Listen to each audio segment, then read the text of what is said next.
다시 또 하면 어떡해.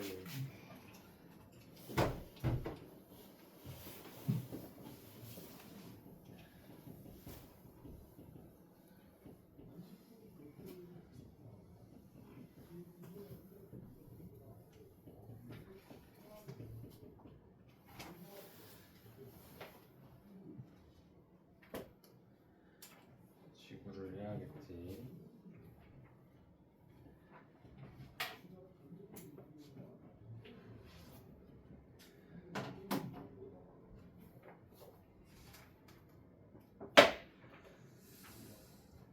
우리가 지난 시간에 이제 지질 시대를 하기로 했죠. 150페이지.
오늘은 오늘까지 해서 화성암까지 끝낼 거고 화성암, 변성암까지 아마 끝낼 것 같아. 여기까지 하고 최대한 빠르게 여기가 있어서 앞에 한 바퀴 다 돌려야지.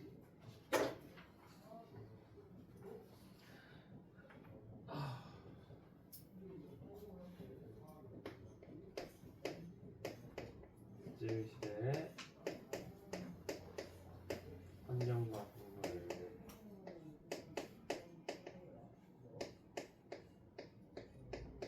너무 피곤하다.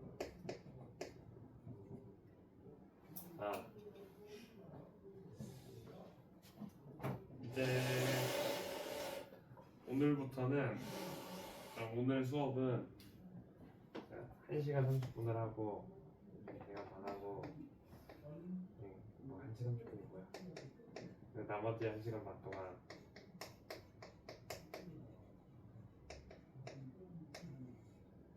내용을 좀 암기를 하세요. 그래서 다음 주에는 테스트를 볼 거예요. 어떤 거 볼 거냐면 테스트 볼 내용은 지질시대 이거랑 그리고 앞에 지난주에 배웠던 최저감, 최적 구조, 오늘 배울 화성암, 변성암 이렇게 해서. 왜냐면 얘네들은 암기가 주된 파트이기 때문에 내용 암기를 좀 미리 한번 해줄 필요가 있어서 다음 주 2교시 때 시험을 보도록 할게요. 자, 지질시대의 화석 요거 환경과 생물 파트 이제 할 건데 선생님은 이거 항상 할 때마다 얘기를 하는데 좀 고생물학이라고 얘기를 하는 이러한 단어는 굉장히 중요한 단원이라고 항상 생각을 하고요.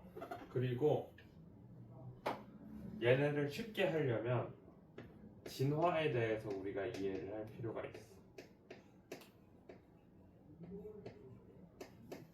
evolution이라고 얘기하는 요거 진화에 대해서 잘 기억을 하면서 생각을 해봐야겠죠. 즉 우리가 지구과학이라고 얘기하는 것 중에서 가장 많이 얘기를 하는 부분이 요 고생물학인데 얘네는 이유가 있이 진화를 하는 거야 항상. 그래서 그 이유에 대해서 조금 기억을 하면서 같이 한번 왜 얘네들이 갑자기 큰 변화들이 발생을 하는가를 생각을 해봅시다. 자, 일단 지질시대라고 얘기를 하는 거는 우리가 지구가 생성되고부터 현재까지를 얘기를 하는데, 지구의 형성부터 현재까지의 시대를 모두 지질시대라고 얘기를 하는데, 얘네들의 구별은 표준화석에 따라서 구별이 돼요. 이 표준화석이라는 단어는 지질시대를 대표하는 화석들을 얘기를 하고요. 새로운 생명체, 새로운 특정 시대에만 살아야 되고 엄청나게 번성해야 된다라는 특징을 가지고 있어요. 환경의 영향을 잘 안 받는다라는 특징이 있다는 거죠. 자, 그러면 이제 두 번째, 얘네들은 표준화석 말고도 지난 시간에 배웠던 부정합이 발생을 하면은 일반적으로 지질시대의 변화가 발생을 할 거예요. 부정합 같은 경우는 시간 간격이 크다라는 특징을 가지고 있고, 그리고 두 번째가 거대한 지각 변동이 있어. 거대한 지각 변동이 생긴다라는 건 뭐야? 이거에 따라서 환경도 변했다라는 거야. 환경이 변하니까 그거에 맞춰서 이제 생명체들도 변하게 되고요. 따라서 지질시대의 변화가 발생할 수밖에 없겠죠. 자, 이렇게 해서 지질시대 우리는 커다랗게 누대, 대, 기로 우리가 구별을 합니다. 그래서 누대 같은 경우는 명왕누대라고 얘기하는 부분부터 해서 시생누대, 시생이 먼저 봤지? 원생누대, 현생누대로 나누게 될 거고요. 시생누대 같은 경우는 뭐 얘를 초시생대, 고시생대, 중시생대, 신시생대, 원생누대는 고, 중, 신, 원생대 이렇게 나누긴 하지만 여기는 그렇게까지 구별하지 말고 그냥 50억 년 전, 단위는 100만 년이에요.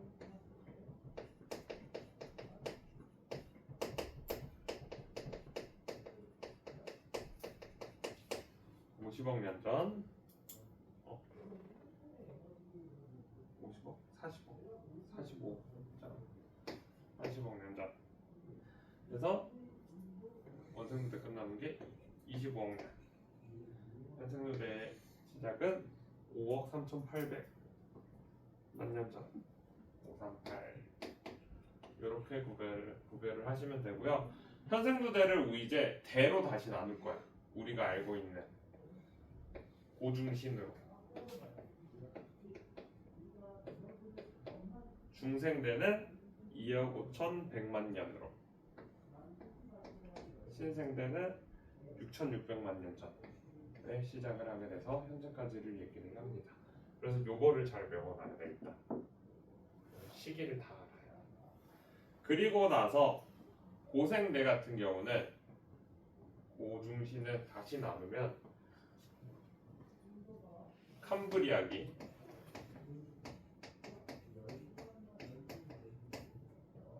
오르도비스기, 실루리아기, 카모실 대본기, 석탄기, 헤름기로 나누고요.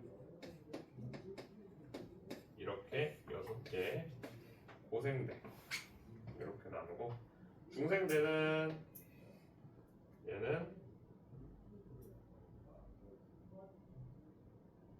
트라이아스기, 트라이아스기, 쥐라기, 백악기. 신생대는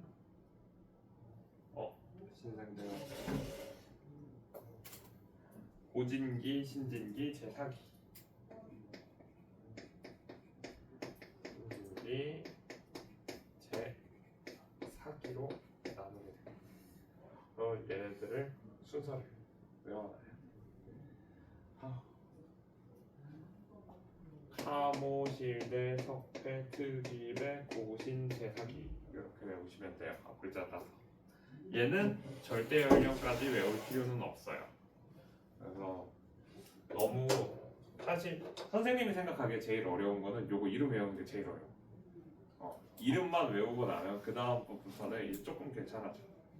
얘네들이 왜 이렇게 쪼개지고 얘네들의 진화 과정이나 그런 것들 조금 생각을 하면 괜찮아서.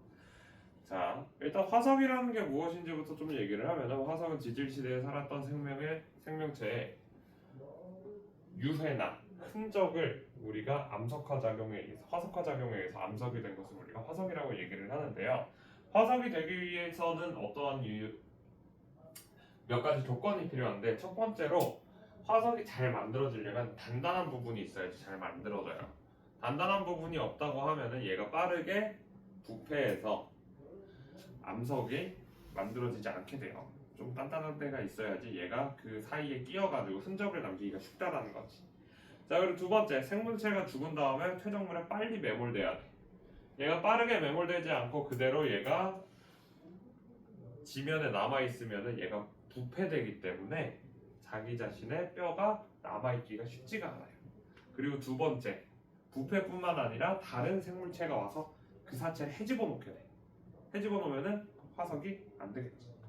자, 화석화 작용을 받아야 된다고 얘기하는데, 이 화석화 작용이 뭐냐면은 우리 몸에 있는 뼈, 칼슘으로 이루어져 있기 때문에 실제로는 얘가 칼슘이 물에 녹아가지고 다시 수화가 되기 때문에 실제로는 뼈 자체가 암석이 되기엔 어려워요.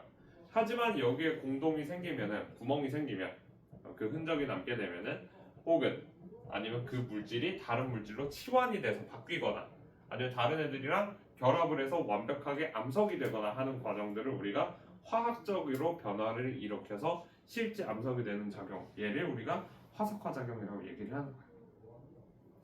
그래서 우리가 어릴 때 화석 만들기 키트 그런 거 해본 적 있어? 화석 만들기 실험 그런 거 하면은 석고 같은 데다가 얘를 그냥 조개를 꾹 눌러서 자국을 남긴 다음에 그 틀에다가 석고를 부어서 굳히는 작용을 하고 있어요. 그게 왜 그렇게 만드냐면은 실제로 그 사체가 거기에 존재하지 않는다라는 걸 알려주기 위해서 그렇게 만드는 거예요. 자, 그리고 그 마지막으로 심한 지각 변동이나 변성작용을 받으면 얘네들이 고장날 수 있기 때문에, 부서질 수 있기 때문에 이러면 안 됩니다. 자, 표준화석은 아까 전에 설명을 했지만 한 번 더 얘기를 하면요, 지질 시대를 구분하기 위한 화석이고요. 그리고 조건은 생존 기간이 짧아야 돼. 특정 시대를 대표해야 되기 때문에 평생 동안 살았으면 대표가 안 되겠지. 그래서 생존 기간이 짧고 개체 수도 많아야 되고 면적이 넓어야 된다. 그래서 예시들은 뭐 삼엽중, 방추중, 암모나이트, 공룡, 화폐석, 메모드 이런 거 있는데 뒤에 가서 다시 얘기할 거니까 바로 넘어가도록 하고요.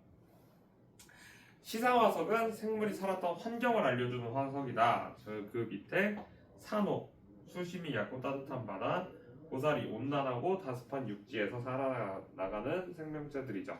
그래서 이렇게 생존 기간이 길어야 돼. 과거에도 있고 현재에도 있어서 이 생명체가 살고 있는 곳이 어떤 환경인지 우리가 알아야 돼요. 그리고 두 번째로 분포 면적이 좁아야 돼. 산호 같은 경우는 따뜻한 얕은 바다가 아니면 애초에 살 수가 없어. 우리나라에 산호가 거의 없잖아. 그래서 이렇게 분포 면적이 좁고 그 환경에 굉장히 민감한 친구들을 우리가 얘기를 하죠. 다음 페이지 빠르게 넘겨서 지질시대의 기후. 자, 지질시대의 기후는 지금 밑에 보면 알겠지만 그래프에 성캄브리아 시대, 고생대, 중생대, 신생대를 겪어오면서 빙하기와 간빙기가 반복되어 오고 있어요. 중생대 같은 경우는 특징적으로 빙하기가 없는 시대가 중생대라는 게 특징이긴 하지만 대부분 이렇게 빙하기랑 간빙기의 사이사이가 왔다 갔다 하고 있는데, 그렇다면 이걸 어떻게 연구를 했을까? 첫 번째가 아까 전에 얘기를 했던 치사화석을 통해서 환경을 우리가 유출을 했어요. 하지만 아까 봤던 산호나 고사리는 이미 어느 정도 진화가 일어난 상태로 존재하는 생명체들이기 때문에 걔네들이 존재하지 않던 시기는 어떻게 우리가 확인을 했냐? 일단 나무의 나이테, 꽃가루 화석 이런 것들은 그거보다는 좀 뒤에 얘기겠죠. 그 제일 밑에 있는 빙하 흔적, 빙하 코어, 종유석이랑 석순 저 세 가지는 생명체의 진화와 상관없이 우리가 사용할 수 있기 때문에 연구를 많이 하는 분야예요.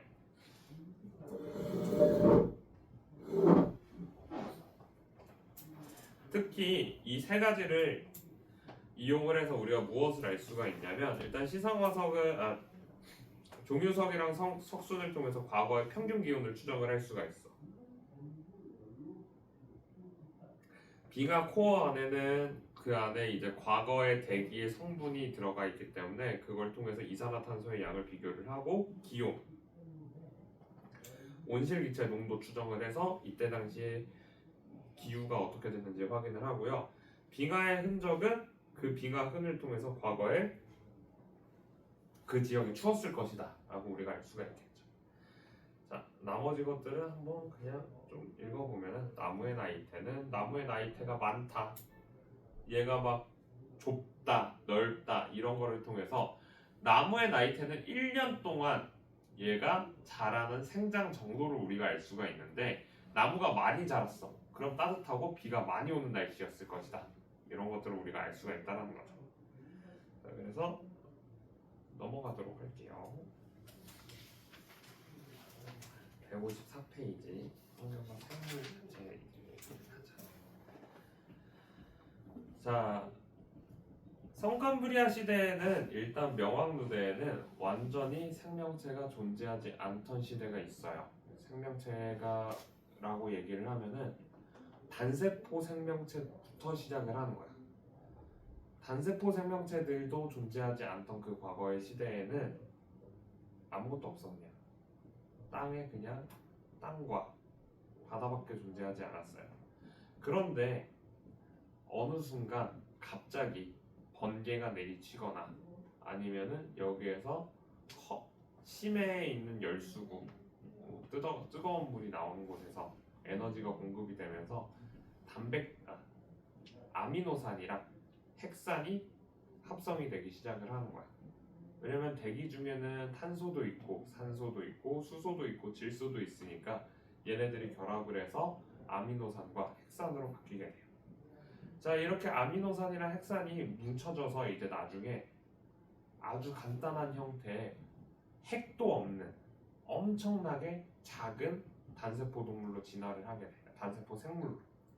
자, 선생님이 동물이라고 얘기했다가 생물로 이름을 바꾼 이유는 뭐냐면 동물은 무언가를 먹어가지고서 자라나는 아이들이죠.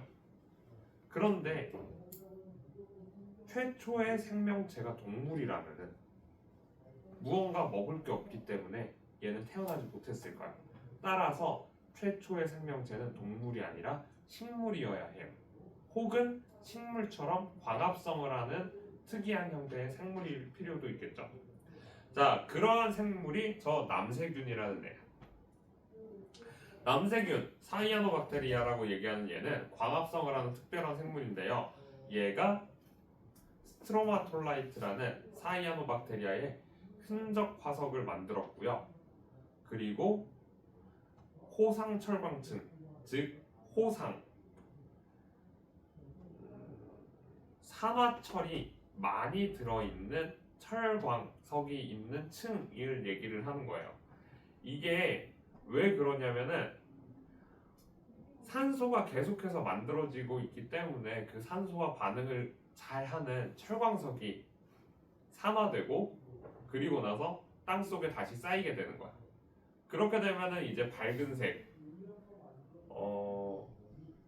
색층이랑 어두운 색층이 얘가 번갈아 가면서 나타나게 되고요. 이러한 형태의 층을 우리가 호상철광층이라고 얘기를 합니다. 자, 이제 먹을 게 생겼네. 먹을 게 생겼으니까 먹는 생명체들이 나오게 되는 거야. 그래서 시생누대에서 원생누대로 넘어가면은 최초의 동물 세포인 다세포 생물 종류로 에디아카라 생물군 화석이 나타나게 돼요. 자, 그런데 얘네들은 왜 단세포가 아니라 다세포 생물인지도 우리가 조금 생각을 해볼 필요가 있어. 자, 동물은 식물과 다르게 움직여야 해요. 그쵸? 움직이기 위해서는 움직일 수 있는 기관들이 있어야 돼.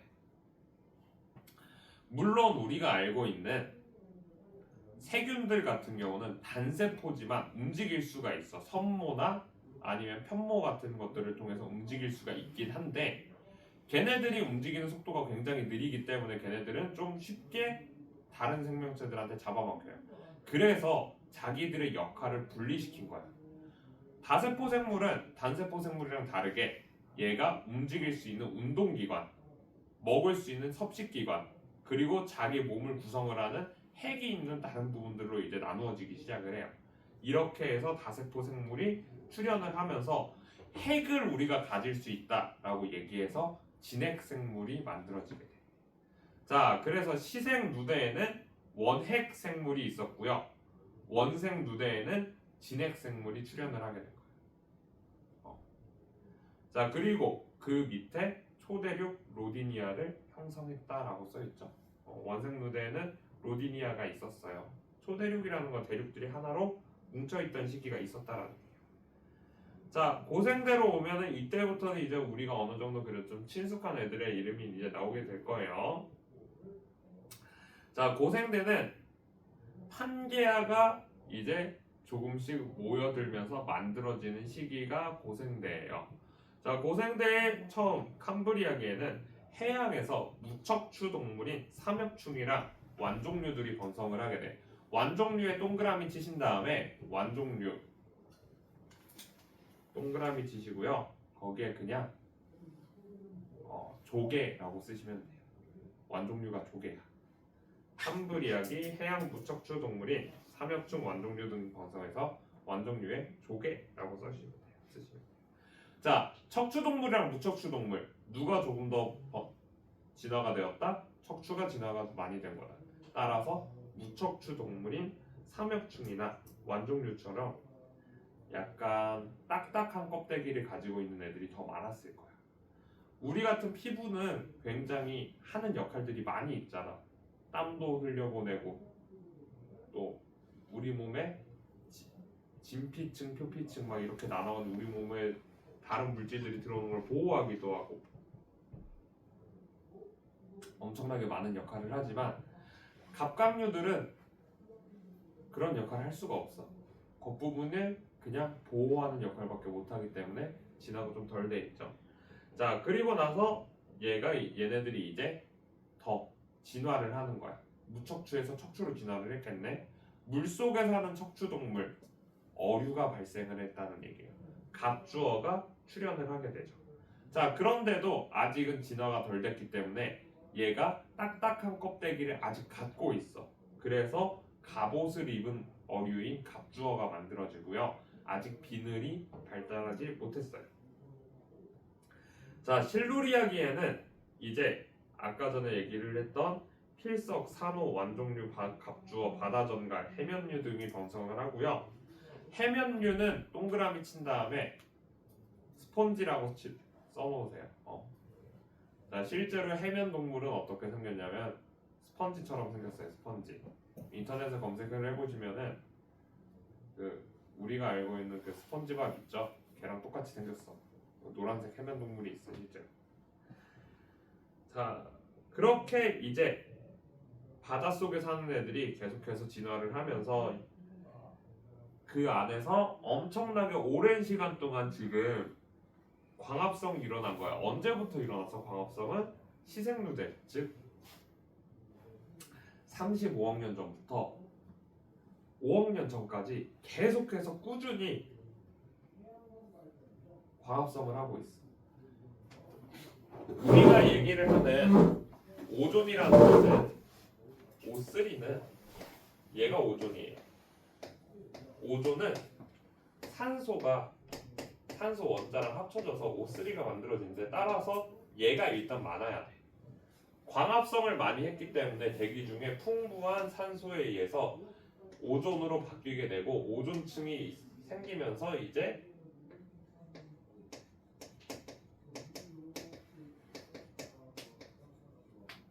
우주 밖에서 우리한테 날라오는 자외선을 차단하게 돼요. 자외선을 차단. 자, 바닷속 안에 살았던 이유가 무엇이냐면 자외선은 바다 깊은 곳으로 들어오진 못해. 그래서 들어오다가 어느 순간에 힘이 없어져서 얘가 이렇게 없어지게 되는데 자외선은 직접 맞게 되면은 세포벽이 파괴돼서 생명체가 죽어요. 따라서 자외선을 맞기 싫어가지고 바닷속에 계속 살고 있다가 이제 이렇게 오존층이 발생을 해서 자외선이 차단이 되니까 육상식물이 만들어지게 된 거야. 자, 항상 식물이 먼저 출현한다. 왜? 먹을 게 있어야지 동물은 나가는 거니까. 자, 그렇게 실루리아계의 육상식물이 출현을 하고요. 그리고 나서 대본기로 넘어와서 어류가 번성을 하고 그리고 곤충이랑 양서류가 출현하기 시작을 해요. 양서류는 양쪽 서식지에 모두 사는 생명체를 얘기하는데 이 양쪽 서식지가 바다와 육지 두 가지를 모두 얘기를 하는 거예요.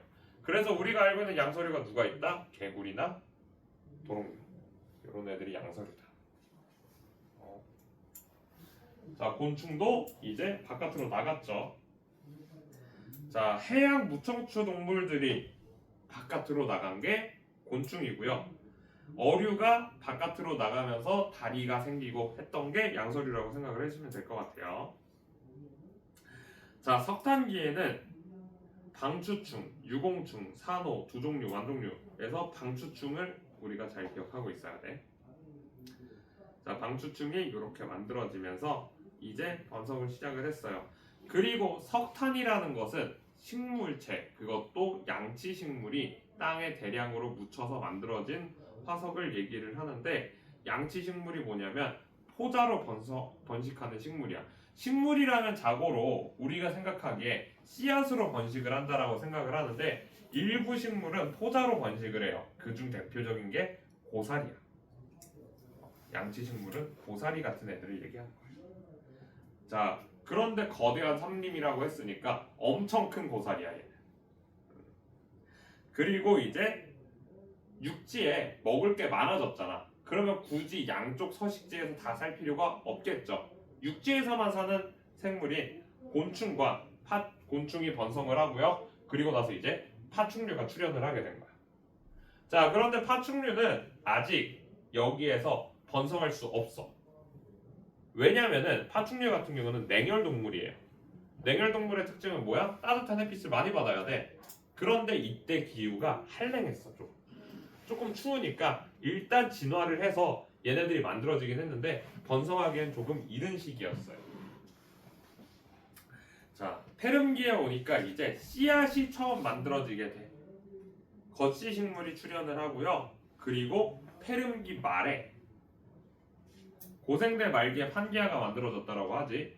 판게아가 형성이 되면서 선생님이 지난번에 얘기를 했던 해류의 움직임이 갑자기 확 변해가지고 이때 당시에 거대한 환경 변화가 발생을 하게 돼요. 이 환경 변화에 의해서 중생대가 촉발을 하고 그리고 해안가가 엄청나게 줄어들게 되지. 그쵸? 얘네들이 하나로 뭉쳤으니까 해안가가 없어지는 거야. 따라서 해양 생물들의 양이 한 번에 쭉 90% 가까이 멸종하게 돼요.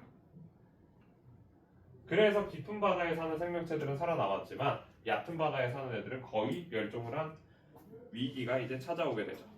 자, 그렇게 해서 환경 변화를 맞닥뜨리게 되니까 이때 당시에 특징적인 게 무엇이냐면 중생대로 넘어오면서 날씨가 엄청나게 따뜻해졌어요. 빙하기도 없어.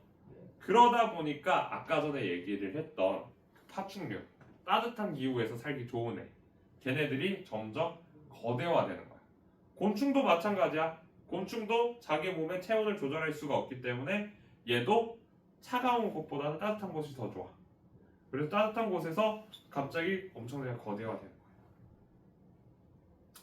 자, 수륙분포는 트라이아스기 말에 이제 판게아가 분리가 되기 시작을 해서 판게아가 쪼개지면서 대서양이 만들어지고요. 그러니까 아메리카 대륙이 한쪽 판게아가 이렇게 있으면 여기가 쪼개지면서 유럽이 여기 있고 아메리카, 북아메리카랑 남아메리카가 있고 여기 아프리카가 이쪽에 있죠. 여기가 쪼개지면서 넓어지니까 유럽과 북아메리카 사이에 대서양이 만들어졌다는 거예요. 그리고 이쪽도 쪼개지면서 오세아니아가 떨어져 나가면서 여기에 인도양이 만들어지고 이렇게 쪼개지는 과정을 겪게 됩니다. 자, 그리고 로키 산맥이랑 안데스 산맥이 형성되었다. 이것도 밑줄 쳐놓으세요. 대서양, 인도양, 로키 산맥, 안데스 산맥. 자, 그래서 우리 알고 있는 저 공룡이랑 암모나이트 이런 애들이 트라이아스기에 번성을 하게 돼요. 암모나이트는 좀 독특한 친구야. 그냥 저거 2개 해놓고요. 쥐라기에는 이제 자 치킨 다들 좋아하시죠? 치킨의 조상이 누구래? 공룡이라고 하지. 그 얘기는 사실 어느 정도만 갖고 약간 좀 달라. 이 얘기가 뭐냐면은 파충류가 진화를 해서 새가 되었다라는 얘기를 하는 거야. 그러니까 파충류와 새의 중간 단계에 무언가가 있어야 되잖아. 그게 시조새라는 저 친구고요. 쥐라기에 출연을 했습니다. 자, 그리고 백악기가 오니까 이제 거시식물만 있는 게 아니라 속시식물도 출연을 하게 돼요. 자, 거시랑 속시에 대해서 조금 설명을 하면은 거시는 겉으로 드러나 있는 씨들을 바깥으로 더 많이 배출해서 얘네들을 한 번에 팡팡팡팡 터뜨려가면서 뿌려버리는 애들이야. 그러다 보니까 얘네들의 특징은 뭐냐면 먹히지 않고 보통은 스스로 얘네들이 터져나가면서 번식을 해. 어떤 애들 얘기하는 거냐면 소나무, 잣나무, 단풍나무 이런 애들이 거시식물이었고요. 그리고 우리가 알고 있는 벼 이런 애들은 후두두둑 떨어지면 그냥 그게 그대로 이제 다시 심어져 가지고서 이렇게 나오는 거잖아. 근데 속시식물들은 오히려 반대야. 먹히길 바라고 있어. 대신에 먹히고 나서 멀리 날아가 새들이. 그리고 거기에 이제 배설을 하는 거야. 그럼 어떻게 돼? 씨는 딱딱하니까 소화가 안 돼서 그대로 이제 다시 번식을 할 수가 있겠죠. 그래서 속씨가 조금 더 어떤 거야? 진화된 상태다. 그래서 속씨가 늦게 나와.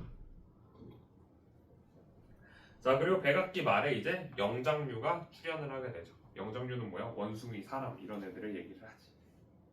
포유류 중에서 가장 발전한 생물. 자, 영장류가 왜 가장 발전한 생물이냐?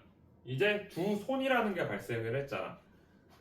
영장류 빼고 손을 사용하는 동물들은 없어. 다 입을 쓰거나 꼬리를 사용하거나 그러죠.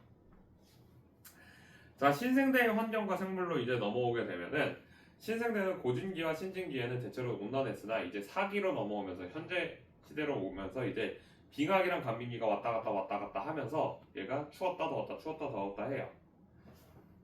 자, 이렇게 계속해서 아이들은 환경 변화를 맞닥뜨리게 되고 그래서 많이 멸종도 하고 새로운 생명체도 많이 생겨나. 자, 수륙분포 같은 경우는 현재랑 비슷하게 바뀌면서 히말라야랑 알프스 산맥이 형성되었다. 히말라야 알프스 산맥. 고진기에는 속지식물 번성을 하고요. 화폐석이 번성했다가 멸종을 합니다. 화폐석 동그라미. 제4기에는 매머드 동그라미. 이렇게 하면은 다 됩니다.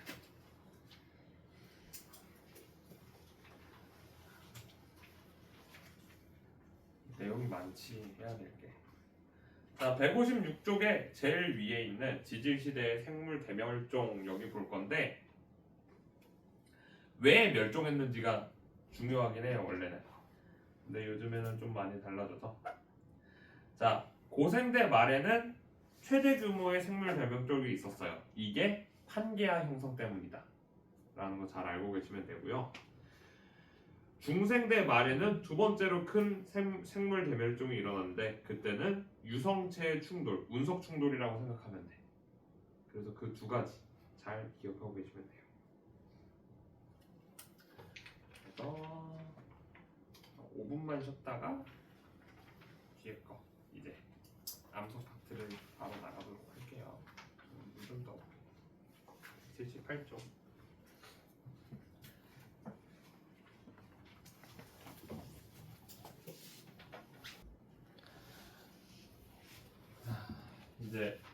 화성암에 대해서 얘기를 할 건데 178쪽이요. 자, 일단 마그마랑 용암부터 구분을 하자. 선생님은 어릴 때 마그마가 땅속에 있는 애고 용암이 바깥으로 나온 애라고 이렇게 우리가 구별을 하잖아. 그런데 어릴 때 별 의심을 안 했어. 얘네들이 왜 다를까? 다른 이유에 대해서 조금 생각을 해보자. 자, 화산이 뻥 하고 분출이 되면은 마그마가 튀어나왔어. 그럼 그 마그마와 함께 같이 이제 배출이 되는 게 무엇이야? 화산 가스가 나오게 되지. 근데 땅속 깊은 곳에 있을 때는 그 마그마에 화산 가스들이 녹아있는 상태로 존재를 해요. 따라서 우리가 얘가 분출이 되었는가 안 되었는가에 따라서 그 안에 녹아있는 원소들의 함량이 달라진다라는 거야. 구성 성분 자체가 애초에 달라. 그래서 우리는 화성암이 바깥으로 분출되었을 때랑 그리고 땅속 깊은 곳에서 만들어졌을 때 두 개를 나눠서 봐야 돼. 그리고 두 번째, 화성암들은 마그마의 종류에 따라서 영향을 받아. 무슨 얘기냐면은 우리가 반죽을 똑같이 밀가루 반죽을 하지만 밀가루 반죽을 되게 했을 때랑 그리고 질게 했을 때 우리가 그걸 가지고 만들 수 있는 음식이 달라지죠. 반죽이 엄청 돼. 그럼 얘 가지고서 우리가 빵 만들면 빵이 만들어져? 안 만들어져. 쿠키가 되겠지. 근데 반죽이 어느 정도 물렁물렁하고 하면 어떻게 돼? 얘네들이 쉽게 부풀어 오를 수도 있고 얘네들이 움직임이 자유로울 수가 있어. 따라서 얘네들이 갖고 있는 그러한 정도의 특성에 따라 마그마의 특성에 따라서 그 뒤에 생성되는 애들도 달라질 거라는 거야. 그래서 마그마가 어떻게 만들어지는지에 따라서 우리는 차이점을 갖게 돼요.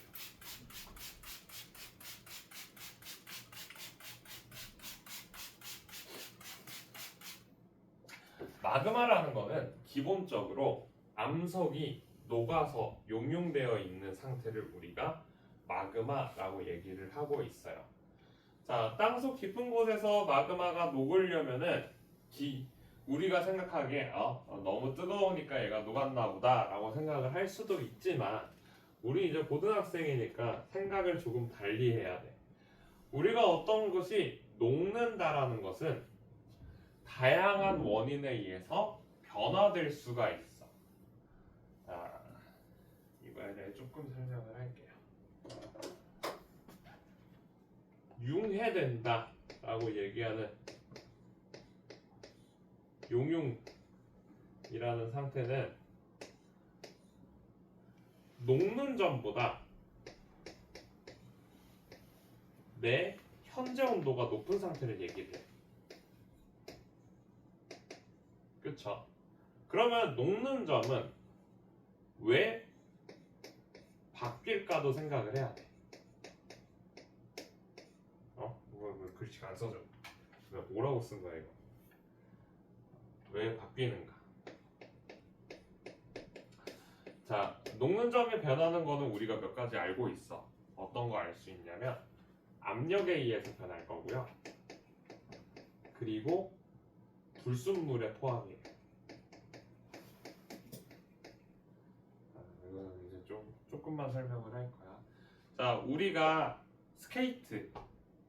스케이트를 신고서 얼음 위에 올라가면은 쭉 하고 미끄러지잖아.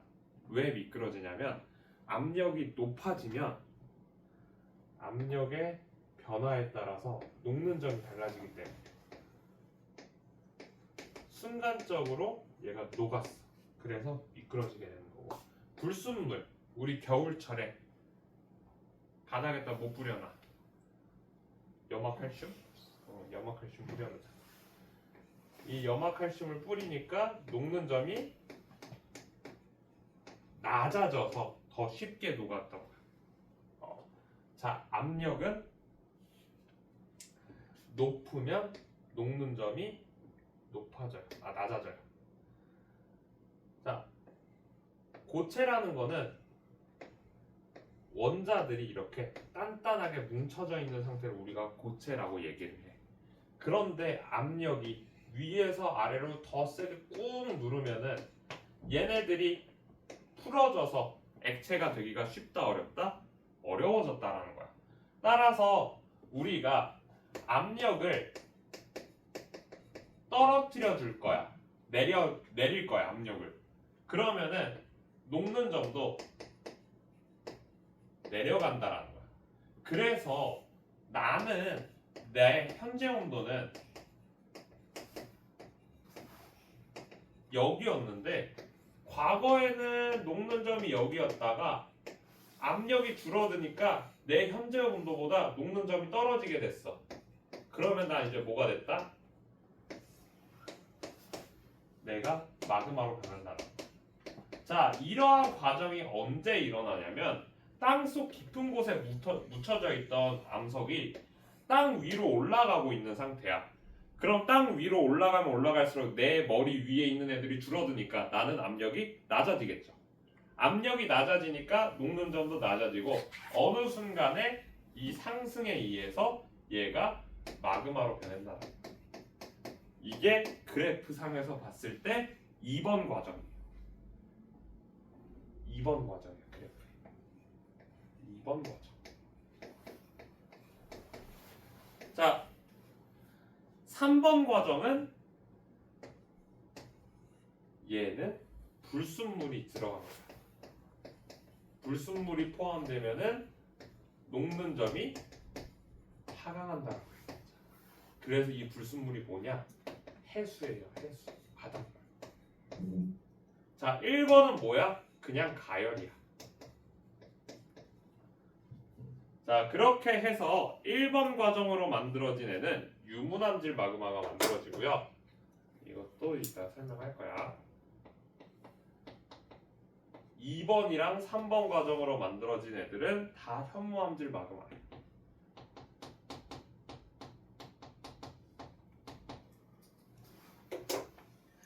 자, 마그마의 생성 장소에 따른 마그마의 종류를 우리가 구별을 하는데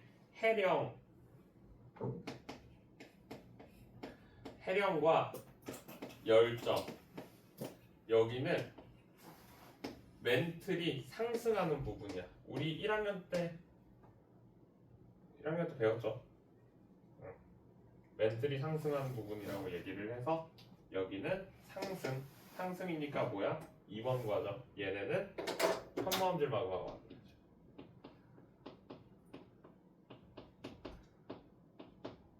해구에는 섭입대는 해양판이랑 대륙판이 이렇게 부딪히게 돼요. 그러면 요 사이 부분, 여기는 마찰이 일어나면서 해수가 공급이 돼. 바닷물이 공급이 되니까 여기에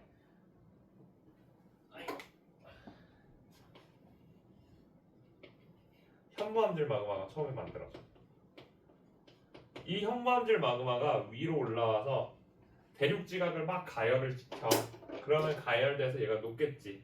그래서 여기에 유문암질 마그마가 만들어져요. 그런데 얘네 둘이 이제 섞이게 돼.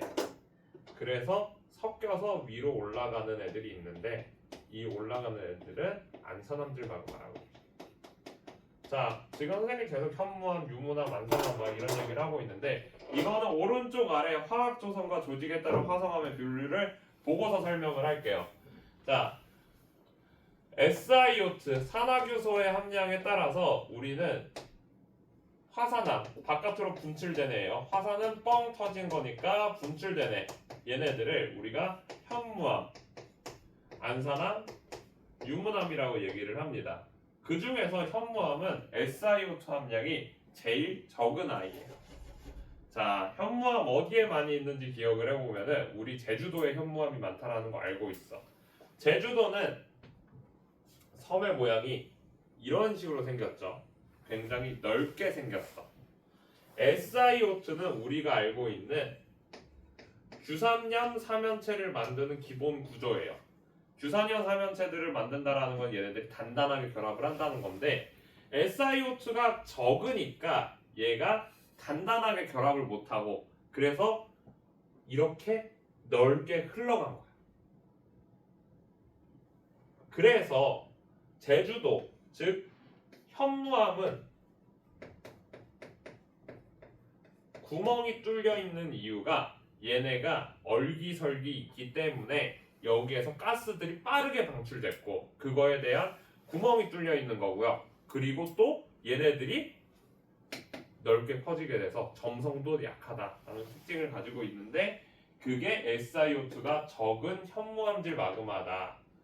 이거를 계속 설명하는 거는 현무암질이 SiO2가 작다라는 것 때문에 그래요. 자, SiO2가 많은 애들은 유문암질이라고 얘기를 하고요. 중간 정도가 안산암질이에요. 그래서 아까 전에 현무암이랑 유문암이 섞여서 안산암이 되었다라고 얘기한 거예요. 자, 그리고 화산암은 세립질이라는 특징을 가지고 있어요. 세립질은 미세한 입자로 구성되어 있다는 뜻이야. 왜 미세한 입자로 구성되어 있냐? 바깥으로 분출이 됐다 보니까 온도 변화가 급격하게 일어났어. 입자들이 서로 뭉쳐줄 수 있는 시간을 안 준 거야. 그래서 얘네가 한 번에 확 하고 굳어버려서 입자들이 굉장히 작아요. 그래서 얘네들은 세립질이다. 심성암, 깊은 곳에서 생성된 암석이라는 뜻이고요. 얘네들은 조립질이에요. 얘네들은 입자의 크기가 큰 애들을 얘기하고요. 얘는 반려암, 섬로암, 화강암으로 우리가 SiO2 함량에 따라 구별을 하게 됩니다. 그래서 SiO2는 우리가 알다시피 얘네들이 많이 뭉치면 석영이 되지. 석영의 색깔은 밝아. 따라서 오른쪽으로 갈수록 밝은 색깔을 띠고 있어요. 이렇게 색깔도 알 수가 있다. 그리고 어두운 애들은 보통 여기에 철 같은 애들이 많이 들어가 있어. 고철질 광물이라고 얘기해요.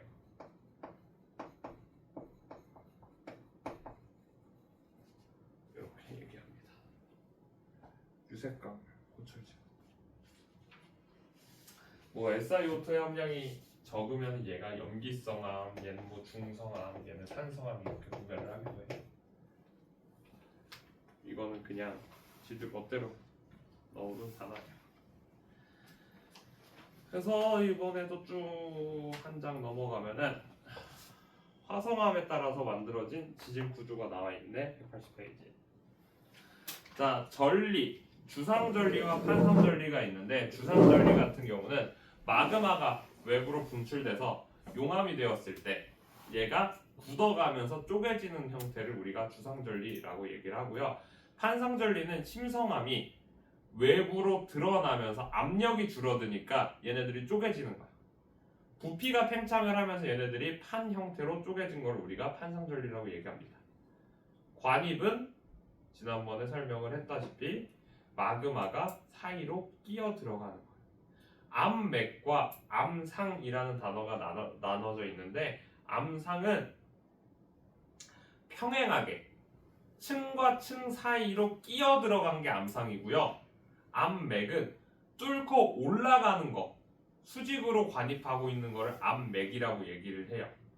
그래서 암상과 암맥도 알고 있어야 되고, 포획은 들어가다가 얘가 안 녹은 거야. 원래는 굉장히 뜨거우니까 녹아야 되는데 몇몇 암석들이 안 녹고 그 사이에 끼어 있는 걸 우리가 포획이라고 얘기합니다. 자, 이렇게 포획이 되면 어떻게 되냐? 넘어갈 거야. 빨리 쭉 넘어가서 포획된 애들은 190페이지에 있는 변성암으로 바뀌게 돼요. 암석이 고온고압 환경에서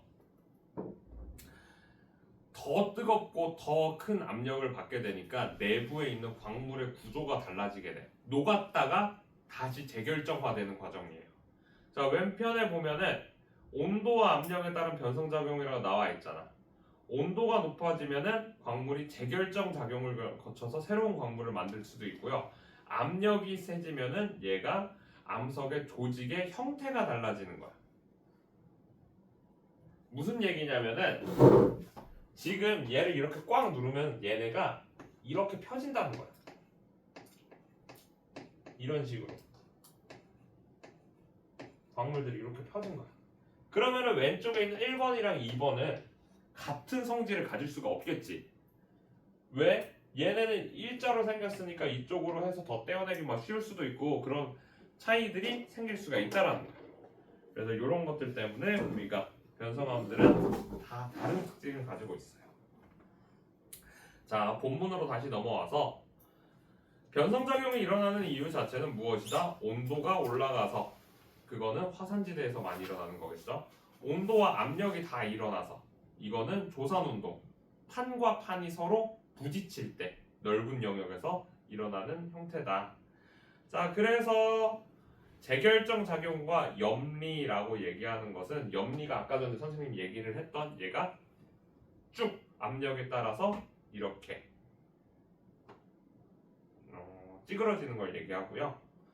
자, 이렇게 하는 거를 우리가 편리랑 편마 과정, 편마 구조 이렇게 얘기를 하는데, 염리와 편리의 차이는 뭐냐면은, 염리는 광물의 형태가 눌려 있는 것 자체, 그리고 배열돼서 방향성을 잇는 그 조직을 염리라고 얘기를 하고, 편리는 광물 자체에서 저 줄무늬 자체를 그냥 편리라고 얘기를 하는 거야. 그러니까 편리에서 까만 부분이 염리라고 생각하시면 돼요. 조금 괜찮지 이렇게 얘기하면. 자, 밑에 뭐 변성작용의 종류와 뭐 이런 거는 그만 봐도 될 것 같고요. 오른쪽에 있는 홈펠스 조직이랑 입상 변절지 조직 이런 거를 조금 얘기를 합시다. 이름이 어려워. 사실 이 지질학은 내용학이라서 많이 외우셔야 돼요. 그래서 좀 짜증나. 그래도 괜찮아. 자, 홈펠스 조직은 입상 변절지 조직이랑 조금 달라. 왜 다르냐? 재결정 작용을 받아서 생성된 광물들이 방향성도 없고 치밀하고 단단하게 맞물려 있는 걸 우리가 홈펠스 조직이라고 얘기를 해요. 입상 변정질 조직은 재결정 작용을 받은 광물 입자들이 얘네들이 다시 자기들끼리 뭉쳐져 있는 거야. 그러니까 시간의 차이가 있어요. 보통 규암이나 대리암 같은 경우가 저렇게 입상 변정질 조직이 나타나고요. 홈펠스 조직은 홈펠스에서는 일어나. 자, 오른쪽에 보면은 사암, 셰일, 석회암은 석회암이 대리암이 된 거고 열을 직접 받았을 때 셰일이 홈펠스가 되고요. 사암은 규암이 돼요. 자, 광역 변성암 조직을 보면은 이거는 전파암, 천매암, 편암, 편마암 이 순서로 되게 되는데, 온도와 압력, 광물 입자의 크기, 염리의 두께에 따라서 전파암, 천매암, 편암, 편마암으로 우리가 나누게 돼요. 전파암은 우리가 슬레이트라고 얘기를 하는, 얘가 딱딱딱딱 쪼개지는 특이한 형태의 암석이고요. 얘가 쪼개질 수 있는 이유는 온도와 압력을 적당히 받았기 때문에 얘네들이 쉽게 쪼개지는 결이 생긴 거야. 눌렸으니까 아까 전에 얘기했던 저러한 형태의 결이 만들어졌다라는 거예요. 눌렸으니까. 근데 얘를 더 세게 누르면 누를수록 어떻게 되겠어? 나중에는 그 결들끼리도 합쳐지겠지. 합쳐지면서 얘네들이 줄무늬의 형태로 바뀌게 되는데, 그래서 압력이 높으면 높을수록 줄무늬의 형태가 더 잘 나타나고, 그리고 두 번째로 하얀색이 더 많아져. 하얀색이 왜 더 많아지냐? 얘네들이 완전히 녹았다가 다시 재결정화되면서 얘네들이 아까 전에 얘기했던 고철질 광물들이랑 그 외의 광물들이 분리가 되는 거야. 까만 애랑 하얀 애가 분리가 돼요. 완전히 녹았다가 다시 재결정이 되면. 그래서 이렇게 염리가 만들어진다. 자, 그래서 변성암의 종류 보면은 셰일, 사암, 석회암 같은 경우는 접촉 변성암이기 때문에 눌리지 않아서 홈펠스 규암, 대리암이 되면서 염리가 발생하지 않았고요. 광역 변성작용에 의해서 셰일이 눌려서 만들어지면은 전파암, 천매암, 편암, 편마암이 되고요. 현무암이랑 화강암은 각섬암이나 화강편마암이 되게 됩니다. 어렵지? 얘기할 게 많아. 자, 그래서 얘네들이 광역 변성작용이 일어나려면 어떻게 돼야 된다? 지질 변동이 크게 일어나야 된다라고 얘기를 했어. 그 지질 변동 중에서 아까 전에 얘기를 했던 대륙지각과 대륙지각이 충돌을 하면서 만들어지는 습곡 구조가 가장 심하겠죠. 자, 습곡이 만들어지면은 양쪽에서 미는 힘인 횡압력을 받아서 얘가 구불구불하게 바뀌었다는 거야. 우리가 책을 양쪽에서 꾹 하고 누르면 얘가 구부러지겠지. 그것과 마찬가지로 습곡도 저러한 형태로 만들어진 거예요. 따라서 얘는 지하 깊은 곳에서 보통 만들어지는데 왜? 딱딱하면 끊어질까 아니면 구부러질까? 끊어질 거야. 그래서 말랑말랑한 어느 정도 말랑말랑한 형태인 땅속 깊은 곳에서는 이제 뜨거우니까 어느 정도 말랑말랑해서 습곡이 잘 만들어져요. 다음 페이지로 넘어가 보시면 습곡의 종류가 나와요. 습곡이 이렇게 기울어지지 않고 똑바로 생긴 걸 우리가 정습곡이라고 얘기를 해요. 그럼 기울어졌다랑 기울어지지 않았다를 우리가 어떻게 과학적으로 구별을 하냐면 가장 높은 부분 있지. 거기에서부터 아래로 쭉 선을 그어보면 그 다음번 거로 이제 선을 쭉 그어보면 얘가 서 있는지 누워 있는지 알 수가 있어. 경사습곡 같은 경우는 오른쪽 위에 있는 경사습곡을 이렇게 그리면 이 끝부분이랑 이 끝부분을 연결해서 선을 그었을 때 얘가 기울어져 있는지 안 기울어져 있는지를 보라는 거야. 얘가 엄청 많이 기울어져 있으면은 횡화습곡이고요. 약간 기울어져 있으면은 경사습곡. 수직이면은 정습곡이라고 얘기를 합니다. 습곡은 이렇고.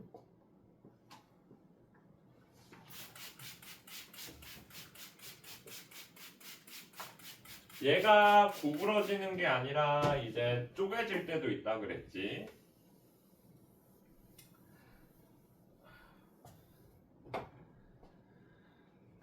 단층이 쪼개지는 걸 얘기를 하는데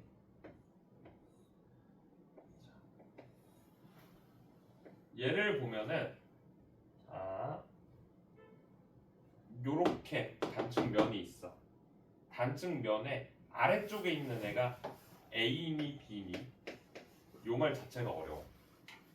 우리가 A랑 B 중에 아래에 있는 애는 누구야 하면 B라고 얘기를 할 거 아니야. 그런데 요 단층 면, 요 면에 내가 물건을 올려놓을 거야. 그러면 A 쪽에 놓으면 물건을 올려놓을 수 있어 없어? 못 올려놓겠지. 따라서 A는 이 단층 면에 아래쪽에 있는 애. 얘가 하반이야. 그리고 얘가 상반이 될 거예요. 그래서 하반과 상반을 이렇게 구별을 할 건데, 자 상반이 하반의 아래쪽에 있는 거를 우리가 지면이 이렇게 되는 거를 우리가 정단층이라고 얘기할 거고, 얘는 양쪽에서 잡아당기는 장력에 의해서 만들어져요.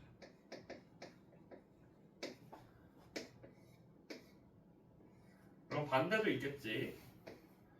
자, 하반이 상반보다 지면이 아래에 있으면 요게 역단층이라고 얘기해요. 얘는 양쪽에서 미는 힘. 요거 궁금하면은 우리가 손가락이나 아니면은 연필 같은 거 양쪽에서 이렇게 밀어보면 무언가가 위로 퉁 하고 올라가는 느낌을 받을 거예요. 밑으로 꺼지는 느낌이야.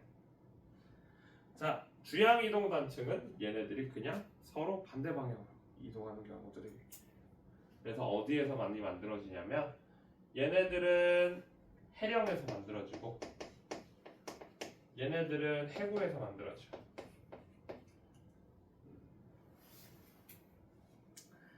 그리고 아까 얘기했던 주양이동 단층, 변환 단층은 해령이 여기 있고 여기, 해령이 여기 있으면 해령에 의해서 판들이 서로 멀어지게 되겠죠. 이쪽이랑 이쪽을 이렇게. 그러면 이거 가운데 부분 여기가 어때? 서로 반대 방향으로 찢어지게 되잖아. 이런 걸 우리가 주향 이동 단층이라고 얘기한다. 자, 마지막에 뭐 암석의 순환 나와 있는데 이거 별 내용 없고요. 그냥 얘네들이 풍화 침식 작용에 의해서 계속해서 쪼개졌다가 다시 땅속 깊은 곳으로 들어가서 얘네가 녹아서 마그마가 되고 다시 올라오면은 얘네들이 퇴적암이 될 수도 있고 변성암이 될 수도 있고 화성암이 될 수도 있고 계속해서 왔다 갔다 돌아가면서 마그마와 암석은 계속해서 순환을 하고 있다라는 내용이에요. 그래서 얘네들은 지구 내부 에너지랑 태양 복사 에너지에 의해 이러한 영향들을 받고 있습니다라는 게 변성작용에 대한 총 내용입니다. 그래서 내용이 많이 어려워요. 그래서 그냥 간단하게 좀 했고요. 시험을 볼 부분들은 뭐냐면은 진짜 그냥 간단하게 볼 거야. 엄청 이름 쓰기 할 거야. 192페이지에 정단층, 역단층, 주향이동단층 그림 주고 이름 쓰게 할 거고요. 정습고, 경사습고, 회가습고도 마찬가지로 그냥 이름만 쓸 거야. 막 내용 막 그런 거 안 물어볼 거야. 그러니까 앞으로도 191페이지에서도 원래 제대로 시험을 본다고 하면은 여기에 있는 변성함의 종류의 셰일, 사암, 석회형, 셰일, 현무암, 화강암 이것도 전부 다 빈칸으로 주겠지만 안 그럴 거고 그냥 암석 이름만 제일 뒤에 있는 것만 빈칸으로 줄 거예요. 그리고 앞으로 넘어와서 화강암은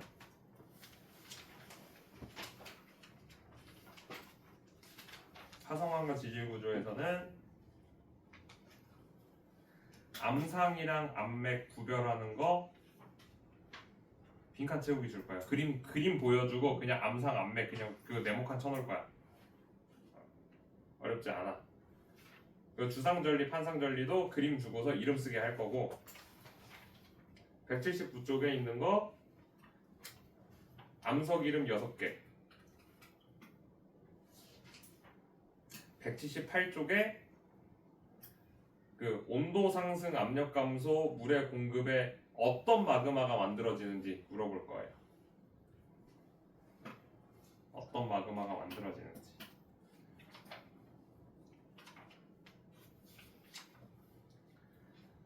지구의 역사 파트는 154, 155페이지에 보면은 선생님이 아까 전에 수업을 하면서 밑줄치라고 했던 거 있지. 그리고 책에 밑줄 쳐져 있는 것도 있지. 초록색으로 밑줄 쳐져 있는 거. 초록색으로 밑줄 쳐져 있는 거는 다 외우셔야 되고요. 그리고 나서 수륙분포에 있는 그 산맥들이랑 해양 그것만 잘 알고 있으면 돼. 그 외에는 아무것도 안 물어볼 거야. 걱정하지 마. 151페이지에 왼쪽 아래 151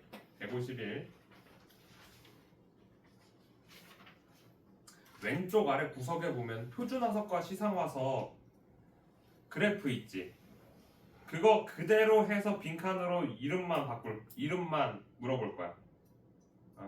생존기간, 분포 면적 해가지고서 똑같은 그래프 그려놓고 이름만 물어볼 거야. 그리고 퇴적암은 퇴적암 이름 퇴적물은 다 써줄게요. 140페이지에 있는 거 퇴적물 종류 다 써줄 거니까 걱정하지 말고 퇴적암 이름이랑 퇴적 구조도 141페이지에 있는 그림 그대로 해서 이름 쓰기 그것만 볼 거야. 그래서 이름이 어려우니까 이름 외우는 거를 중심으로 할 거예요. 141페이지는 그냥 밑에 있는 그림 그대로 주고 이름만 바꿀 거야. 이름만 빈칸 줄 거야. 그래서 나머지 시간은 그거 외우면서 공부를 하시면 돼요.